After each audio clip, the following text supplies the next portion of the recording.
All right, when it comes to club fitting, there are a lot of questions. Am I using the right shafts, the right flex, the right weight? Are my clubs the right length? My lie angle? Plenty of questions. But one question that probably isn't asked enough, or that people probably aren't thinking about enough, is, am I using the right grip size?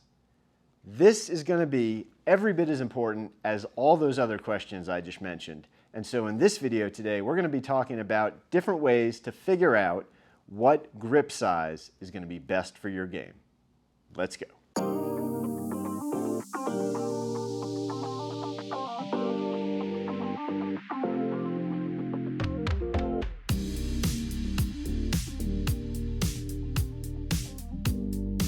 Hi everyone, welcome back to the channel. Hope you're having a wonderful day. So let's dive right into this. I've got essentially 6 ways to help you figure out if you're playing the right size grip, if you should maybe be thinking about or considering switching to a different size. So let's get right into it. All right, first way to figure out what size grip is best for you, well, all you're gonna need is a simple ruler or a tape measure, because all we're gonna be doing is measuring your hand.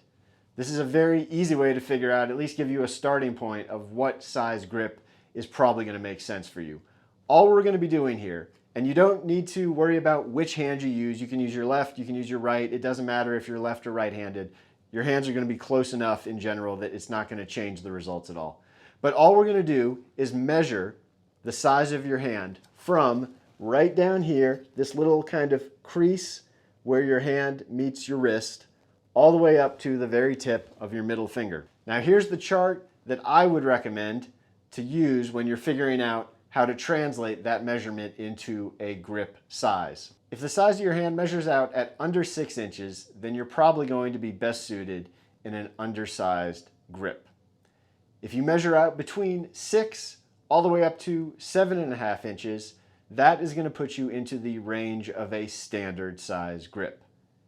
If you measure out at 7.5 up to 8.5 inches, that is going to put you into the range of mid-size grip. And if you are over 8.5 inches on the size of your hand, you are going to be most likely looking at a jumbo size grip.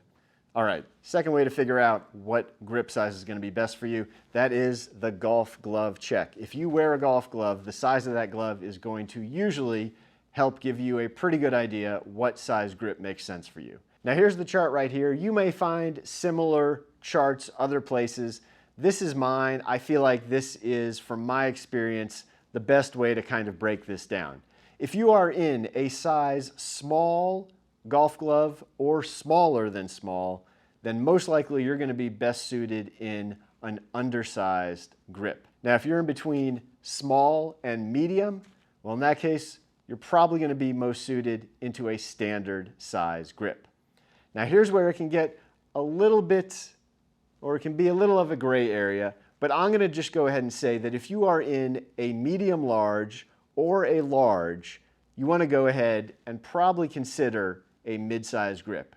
Some people are going to say that medium large should still be in standard, but for me, I always like to err on the side of bigger grip versus smaller grip. So if you are in a medium large glove, I think in general you're going to be more comfortable in that mid-size grip. Now finally, if you wear anything bigger than a large, an extra large or a 2X or whatever in your glove, well, in that case, we're probably going to be looking at a jumbo size grip, or maybe something even bigger than the standard jumbo, something like the Jumbo Max sizing, where you really get into those oversized grips. But again, this is very simple. If you wear a glove, you can figure out, at least ballpark it, what size grip is going to make the most sense for you. If you're not sure what glove size you've got, well, it'll either be on the package, but if it's not, or you don't have the package, you can usually find it when you open up the glove, either here on the flap somewhere or somewhere inside the glove itself. There'll be a little sticker or something that tells you the size, so easy to find. Now, the first 2 ways I gave you were very objective. You take a measurement, there you go, there's your result. Everything else I'm going to be giving you for the rest of this video is much more subjective, so you will have to decide based on your particular game, based on your particular situation, which of these apply and which of these you want to apply when deciding on what size grip is going to make the most sense for you. Okay, number 3 has to do with pain. A lot of us play golf with pain, either going into a round or after you've played a round of golf, you may have some pain.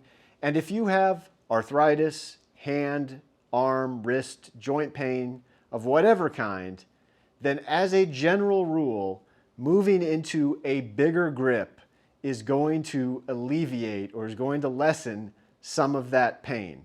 Now, it can be in some cases because the bigger grip absorbs more vibration. It can be in some cases that you're just not gripping it as tightly, so it's just easier on your body. But in any case, if you suffer from any kind of pain during golf, then going up a size, going into a bigger size grip is usually going to help alleviate some of that pain. Number 4, and this one's going to require you to take a look at your current clubs and take a look at your grips and see if you've got any noticeable wear marks. Now, we're not talking about just the basic standard run-of-the-mill wear where the grip just gets kind of shiny over time and can get a little slick. What we're talking about is very specific indentations, or in some cases, if the grip is softer, even holes that develop in the grip. Now, where you're going to see it is usually in 2 places. From your top hand, you're going to notice it where your thumb, the middle of your thumb, kind of sits on that grip. On your lower hand, you're going to notice it usually where the inside of your thumb makes contact with the grip. Those 2 areas will often, if you have a grip that is too small, show much more significant, much more aggressive wear than the rest of the grip. And that's either because 1, the grip is too small and you're having to squeeze it very tight to hold onto it, or 2, the grip is too small and it's coming loose in your hands, you're not able to securely hold it, it's slipping around, and that friction is rubbing those holes, rubbing those wear marks into the grip.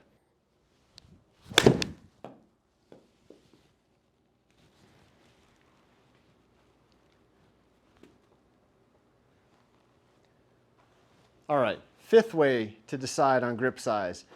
This one we actually want to look at your ball flight and see if you have a tendency of missing it left or right, because depending on the size of the grip, you can influence where that ball goes. As a general rule, if a golf grip is too big, it's going to restrict your ability to turn your hands over, to rotate your wrists through the hitting area, and the miss will be something that goes blocked out to the right.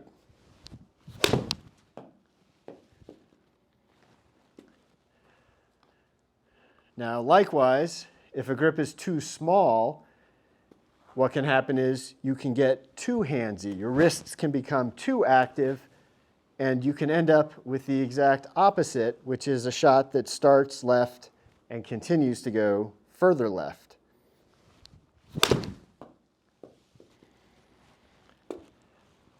Now, that being said, let me just say, for anyone who is thinking, I have a slice, so maybe a smaller grip is going to be beneficial.